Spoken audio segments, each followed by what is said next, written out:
So over the past week or two, I've been on the hunt for a new horror game. And so I recently completed most of the Resident Evil games. I loved 2 Remake, 3 Remake, to a lesser extent was good, but I still wanted more. And so one night, I believe it was last week, mid-last week, I was browsing Steam, not thinking much of it, when I came across Nightmare of Decay. Now, looking at the store page, my first thought was, this can't be good, right? I mean, $4.99 price tag, it's got kind of a cheap logo.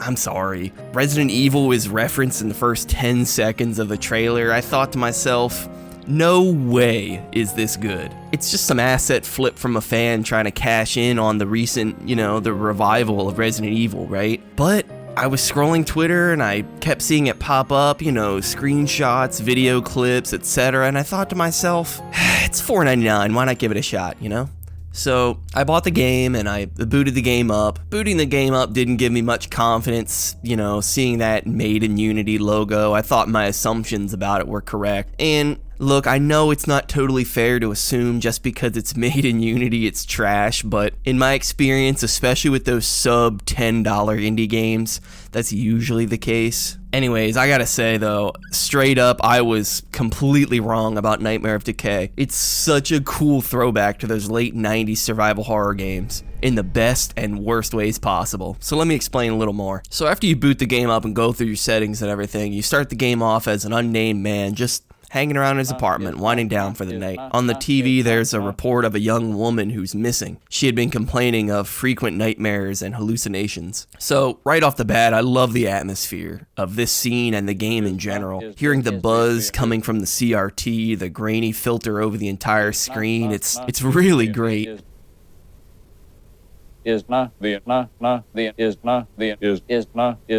I do think the game could have gone without the Banjo-Kazooie type speech. It seems kind of out of place, but at the same time, I like the campiness of it as a whole. It's like it works in the context of everything else around it. Moving along, you turn off the TV, grab a slice of old pizza, heat it up, scarf it down, and take a quick shower. When you leave the bathroom, though, the TV is on. As you go to turn it off, you turn around and you see this shadowy figure that gradually disappears. You think nothing of it beyond that old pizza being bad. You lay your head down and go to sleep. You wake up in a coffin outside of some sort of manor. A talking cat greets you in that Banjo-Kazooie voice telling you the nightmare has claimed another victim and there's no way out.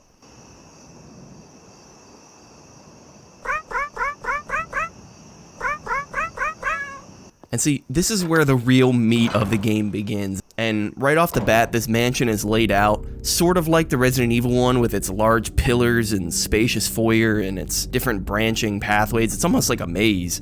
Nightmare of Decay shares many similarities with Resident Evil. Locked doors requiring certain shaped keys, hallways blocked with fleshy material that you have to craft an acid to degrade it with, optional minigames and objectives for more loot. It's all here. I especially loved the shooting gallery minigame with the pellet gun. You score a certain number of points and receive better loot. Later on, there's also this guy that at first I thought was an enemy, but he just wants to diversify his collection of heads. Some guys collect Funko Pops, others collect human heads, who am I to judge? Anyways, he wants 3 female heads to add to his collection. I get where he's coming from. My collection of heads is mostly male too. And speaking of this creature, I love his design, visually and aurally. His glowing red eyes shift around, these 3 heads poking out above him, groaning in pain when he casually talks to you about his collection. I think that's part of what makes Nightmare of Decay so special. The game is really tense, but it somehow finds a way to lighten the situation with a bit of dark comedy. And speaking on that tension is the sound design, and really the soundtrack in particular. Throughout most of the mansion, you'll hear this ambient lo-fi sound. It almost sounds like wind blowing against an older house if you're familiar with that. Another highlight is out in the courtyard. You hear the familiar sound of bugs outdoors chirping away late at night, but also these 2 dogs gurgling and ripping apart this poor guy.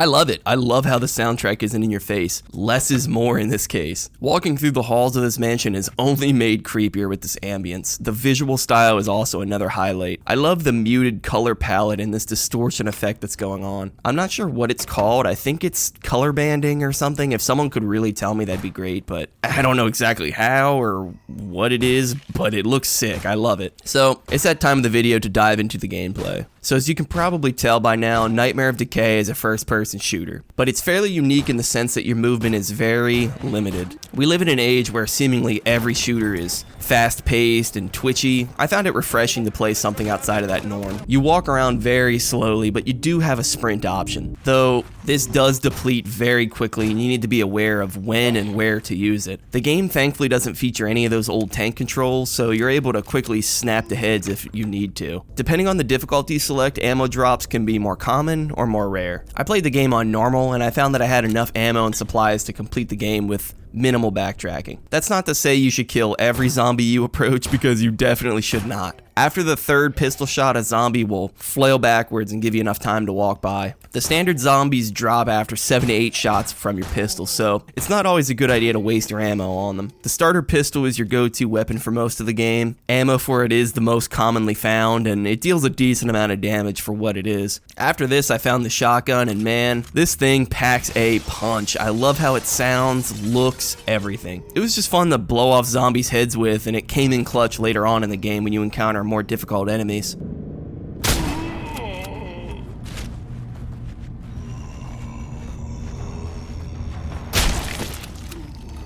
Thirdly, I had the revolver, and this thing is sick too. You have to really be careful with it though, since you can't just click and get a shot off like you'd expect. You sort of have to hold the button down and let the gun go off on its own, like it's a charged up shot or something. There were many times where I'd just waste a shot by missing either from poor aim or just poor timing. There are other weapons unlockable through post-game content, but I won't be covering these today. I can't be spoiling everything now, can I? Enemies are a bit of a mixed bag. There are a few that are mild annoyances and others that are just plain awful. So let me explain. So far, I've only mentioned zombies and dogs. Zombies are the most common enemy in Nightmare of Decay. They're slow moving, easy to avoid, and generally not much of a threat. I did find that if you're in an enclosed room or many of them are being thrown at you, it's best to clear them out for ease of travel later on. Likewise, dogs weren't really a threat to me either. Usually they're easy to hear before you ever even see them. A few pistol shots or a shotgun blast will take them down, no problem. My least favorite enemy in the game has to be these cultist bastards. They run around and they chant these creepy phrases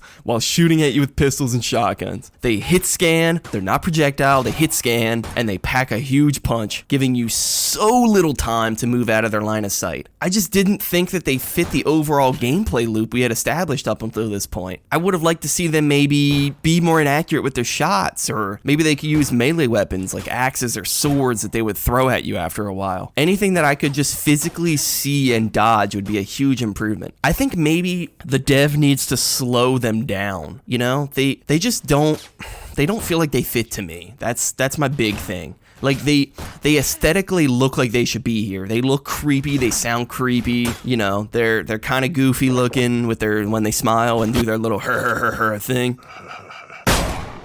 But I just think he needs to tweak the way you fight them, though their movement, you know, maybe make them die in less shots, maybe make them move around less. I don't know. I don't know what the solution is, but anything is an improvement on where we're at right now. And I know there's more enemies in the game, but there's one more enemy I want to really highlight, and that's these giant fucking spiders. Look, I don't mind spiders in real life, okay? I have no issue with them, honestly.